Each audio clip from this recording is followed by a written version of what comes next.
Hey everybody, welcome back to BigRedEDC. Well, we are going to be taking a look at what is probably my favorite of the three recent releases from RoseCraft Blades. They're modern releases, that is. We know the traditionals just keep coming. We've seen some amazing ones, and trust me guys, there are more to come. Anyway, so, but this, of course, is the Bowfin, designed by Chase Snyder. Now, I did talk to Chase at Blade Show this year, and, he told me he does prefer, a little bit smaller knife, but he really wanted to try his hand at designing a larger knife. And you know what, Chase?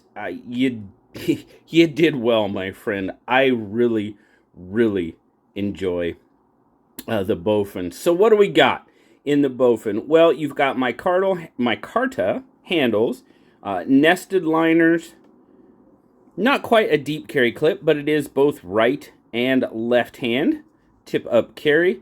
For the lanyard fans, maybe putting a lanyard back here, but there's no real dedicated lanyard spot. So yeah, it's going to be close, guys. It really is. If you really, really prefer lanyards on your knives, you might have to work a little bit at this one. But everything chamfered off very nicely. You've got this sort of line milled down the center of the micarta. It's got great grip. I mean, great grip. Recessed clip, recessed screws. Like I said, not overly deep carry. Well, not really deep carry, as it is. Open construction. Centering, fit and finish, done very, very well. Now, as you can see, you've got a plethora of opening methods. You've got dual thumb studs. You've got a front flipper. You can go with a button. If you like me, of course, I prefer the thumb studs. Absolutely. The one thing about this button, there's no stick. No stick on that button. Gotta put this out there, like I always do, sample size of one, of course. If you have a Bowfin, I don't know if yours has stick or not, but this one does not. Nothing but spring tension, which is very, very nice. Now, I can kind of, that finger gets in the way. There it is. I got it with the reverse flick, of course. Now, the front flipper for me, my hand size, trying to flip this one, which I can easily enough. I'm pretty much at the max of how I want to reach out there to get a hold of it. I have not been using the front flipper really at all, except for what I'm doing right now. Of course, tried it, but I'm all about the thumb studs. Absolutely 100%. Now, you've got a really, really nice, bulky, chunky, lots of belly on that blade. AR-RPM 9, of course, nice swedge, nice belly, like I said. Got a nice stonewashed finish going on there. Very nice forward choil for choking up. Absolutely. Me in the regular grip is pretty good. My pinky does kind of land on that back point right there. Nothing too major. Larger hands, you'd probably be back behind that a little bit, but choking up, definitely liking the way that feels in hand. So let's do spec check, size comparison for you. So overall, now this one's coming in at right about 8 inches.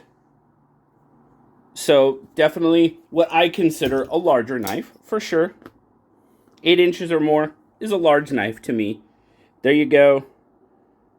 Point to point, definitely much bigger and bulkier than the bug out. Now, Chase didn't define what he meant by small knives. He just said he enjoys carrying smaller knives.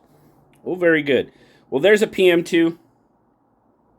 Again, much bulkier, sort of thicker, taller than the PM2. Lengthwise, pretty darn close.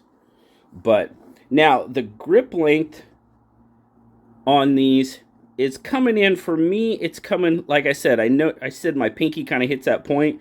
I'm getting it right at 3 inches. You guys know that 3 1/4 to 3 1/2 is right in my wheelhouse. But choking up not an issue.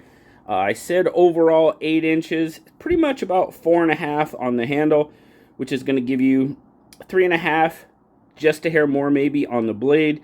Now your cutting edge is going to come in just over 3 inches. And like I said, you've got that nice large belly with that forward choil. I tell you what, that large belly, even though it's only a 3-inch blade, that belly really, really helped out in cutting that rope at work. You guys know that's kind of that's what I do. That's how I check everything out. So let's go with, now weight-wise, Liz a little bit heavier, 4.8 ounces, or 137 grams. So it's not really a pocket hog. I didn't mind carrying it at all. It's not too heavy. In the pocket, pretty decent. Like I said, you will have a little bit sticking out there. Again, nothing too major.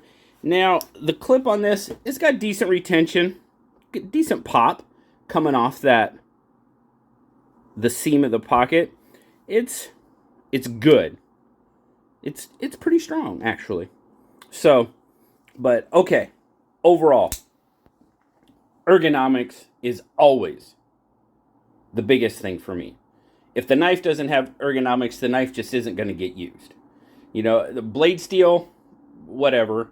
I'm D2, 9CR, Maximate, whatever. Ergonomics is top for me. This knife is freaking comfortable.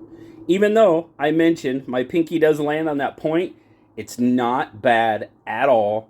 Choking up, really, really comfortable. The pocket clip in either grip, not an issue for me whatsoever. I love the curvature in that handle. I've said it before on many different knives that have that curvature, like, you know, Andy's bow trappers and that type of thing. I love the way that feels in hand, and this knife is no exception. Very, very comfortable. Action, it's a super dropper. It jumps out on the thumb studs. I prefer that. I don't even use the front flipper. I mean, you can use the button if you wish. I don't. It's all about the thumb studs for me. And the action, and like I said, that button, there's no stick. No stick whatsoever on that button. Nothing but spring tension. So if you guys have a Bowfin, I'd really like to hear your thoughts on that. How's the button? Does it have any button stick? You know, I consider a little bit of button stick, and it's hard to measure. I don't have the pounds of, you know what I mean, how many pounds of pressure it takes to break the stick. But I consider a little bit of button stick average, because that's just what we see. And this one, above average. Way above average. Absolutely. The overall design, ergonomics of this knife, I really, really enjoy. Plus, it's named after a fish. So, you know, kind of like the walleye was, it gets me. It gets me a little. So, you guys know that's happened with other brands as well, and look what that turned into. But, yeah, Chase, very, very nice. Very good job. Those of you that do have Bowfins, I would really like to hear from you.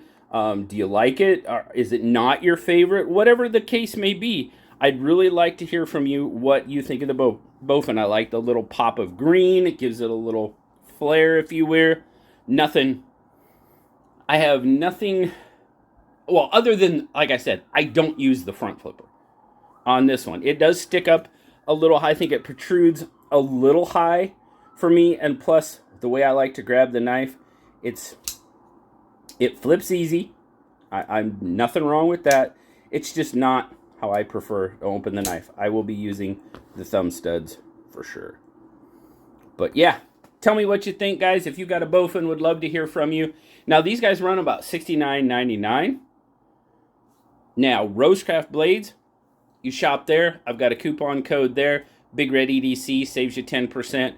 But also, over at Traditional Pocket Knives, he is a preferred RoseCraft dealer. He has, I have a coupon code with him as well. BigRed10 over there at Traditional Pocket Knives saves you 10% as well.